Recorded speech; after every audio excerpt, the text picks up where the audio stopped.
Shlump.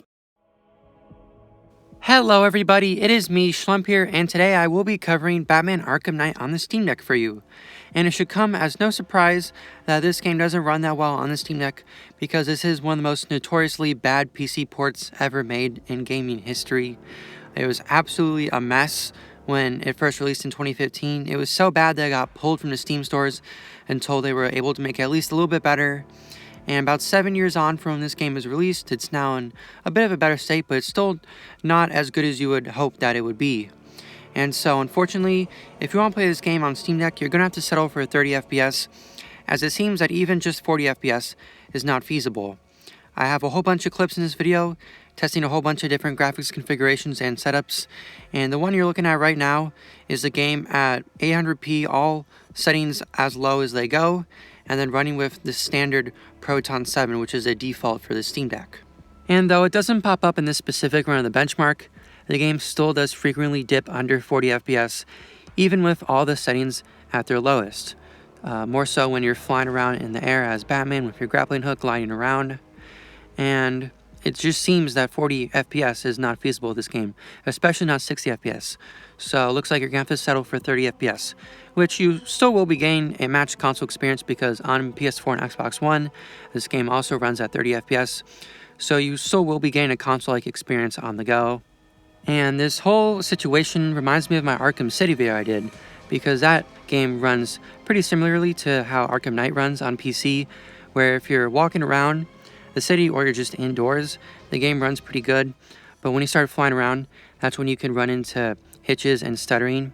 So with Arkham City, since it was an older game from 2011, designed for the Xbox 360 and the PS3, you could actually set at 60 FPS and still get a little bit of hitches and stuttering. And the reason you could do that, because even if you set it to 40 FPS, you would still get those hitches and stuttering as well. But it was definitely a lot less than this game, and a lot more enjoyable.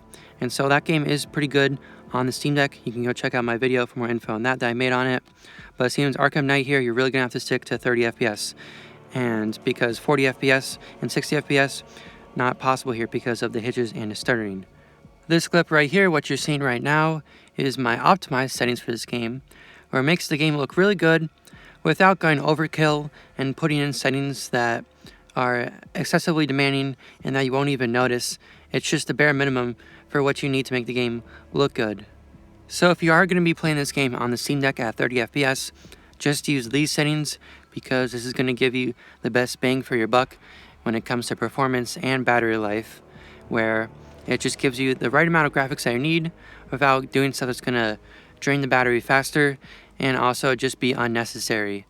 By the way, this game is listed as unsupported on the Steam Deck, and it says Valve is going to be working on it in the future, so maybe further down along in time, this game is going to perform better on the Steam Deck when Valve actually puts out updates specifically for this game on the Steam Deck. That would be cool to see. I'd love to play it if that happened, and if that does happen, I'll definitely make an update video on this. The next clip that's coming up here is the exact same optimized settings, except now at 40 Hz, 40 FPS mode. And you'll see a little bit later as the Batmobile comes around the corner and the car crashes into the side of the building, that you still get those hitches and stuttering that you'll also see as well when you're flying around the world.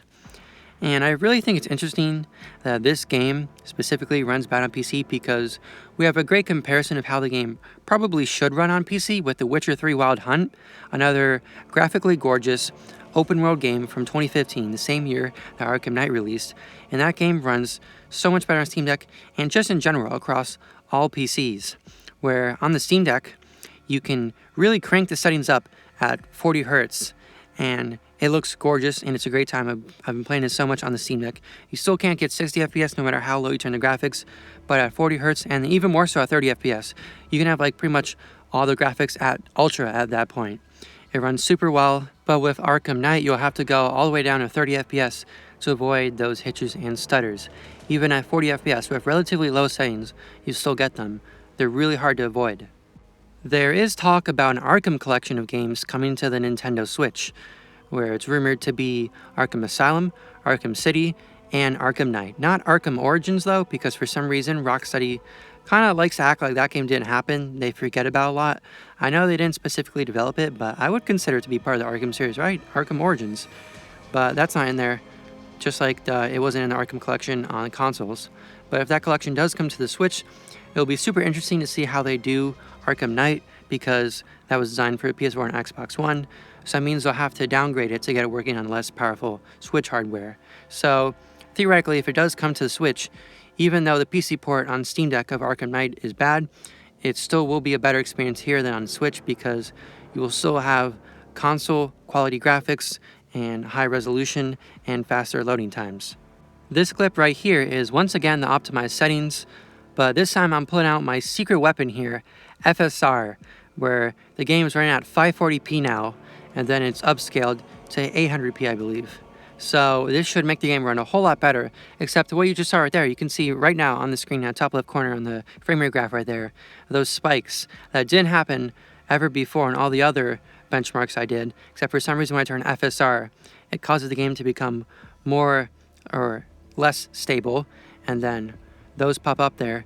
And then especially when you're in the gameplay, next clip after this is gameplay, and it gets really bad there. Like, I would call that actually unplayable.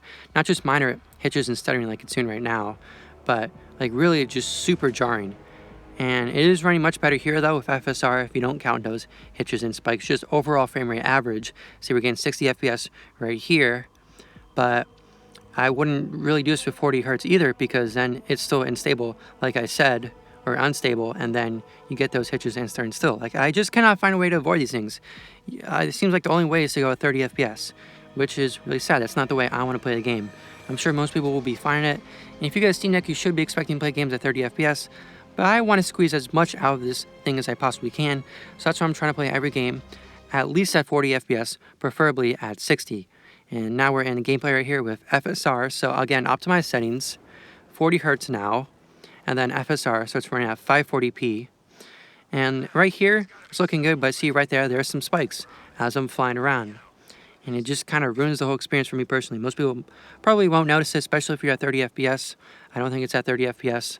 I couldn't really do a benchmark at 30 FPS because for some reason the frame rate in the top left corner of the graph there, it shows 60 when I have the game at 30. So I don't know what that's about. So I couldn't really get a good benchmark of that, and I don't trust the game's frame rate counter that happens in the benchmark as well, because that doesn't show the frame rate graph, which you need to see for those spikes and stuff. So I didn't find that very reliable, so that's why I don't have a 30 FPS benchmark test. But here, I think I'm going to turn around, and there's going to be some baddies I'm going to start popping because I don't like them, and then it really just starts to be bad. I'm not even flying around here, I'm just walking around, so I don't get why it's doing this. And no one happens with FSR, this amount of spikes. And I've never really used FSR that much in games before. I don't really like the look personally. And I think in this footage I did turn off film grain, but look at it right here. It's just horrible. Absolutely terrible. But I did turn off film grain. That shouldn't affect the performance, so I just turned it off in this clip specifically because I think it makes FSR look worse if the film grain is on. Seems like I have trouble upscaling that from the low resolution to high resolution. So I turned film grain off here, but it shouldn't have any effect on the performance as the game says. And it's just still so bad right here. Like, this hurts. Like, you can hear it's causing me pain right now watching this. The remaining two clips in this video are just me testing out different versions of Proton to figure out which version of Proton runs this game the best, because sometimes it can make a huge difference. Like in my Halo Infinite video, which I made recently, turning on Proton Experimental gives you like so much more FPS, and it's great. So that's why I figured, okay, I'm going to try out a whole bunch of different Proton versions to see if anyone actually makes a difference in this game. So the first clip I showed you in this video today was the game at lowest settings with Proton 7. And then this clip is also lowest settings, except now Proton Experimental. And then the following clip after this one is the same lowest settings, but with Proton GE28. And it seems none of them really makes a difference. They all pretty much have the exact same frame rate average.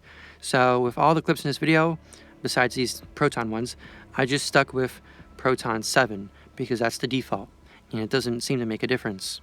That's going to be it for this video. I tried everything I could think of on how to get Batman Arkham Knight running on the Steam Deck at least 40 FPS smoothly without any hitches or stuttering, and it just doesn't seem to be possible. I tried everything in my toolbox of ways to get games running well on the Steam Deck, and no matter what I do, it just doesn't seem to cut it. So if you enjoyed this deep dive into Arkham Knight on the Steam Deck, like the video and subscribe for more future Steam Deck videos like this one. And most people who watch my videos are not actually subscribed, so I'd really appreciate it if you did subscribe. Thank you for watching, and I'll see you in the next Steam Deck video.